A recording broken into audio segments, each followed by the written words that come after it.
This is going to be a video tutorial on how to change the slides orientation in Microsoft PowerPoint. I will be using the online version of PowerPoint for this tutorial. Let me jump over to my browser here. I have my browser open now and I am on PowerPoint.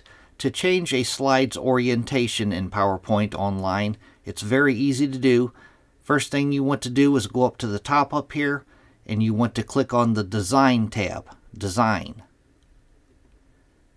Then on the ribbon you want to go across to where it says Slide Size. Click that little drop down.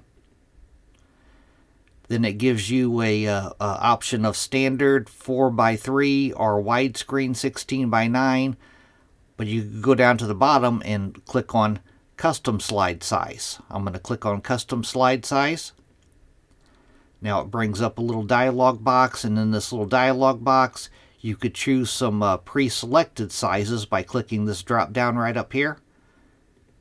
It'll give you a pretty good variety of slide sizes here. Or you could go down and you can customize the size of your slide right in these areas. Or you can go down to the bottom, Slide Orientation right here. By default, PowerPoint is in landscape mode. The slides are landscape. You could turn on Portrait. I'm going to click on Portrait. Then you could go down to the bottom and you could, if you've already got things on the slide, you could scale to fit or crop. And then you go down to the bottom and click on OK.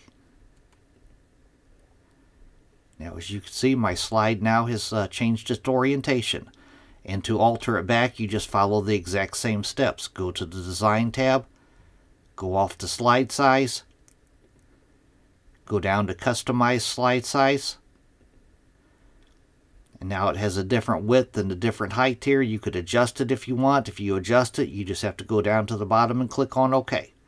That is how to change your slides orientation in Microsoft PowerPoint Online. Thanks for watching.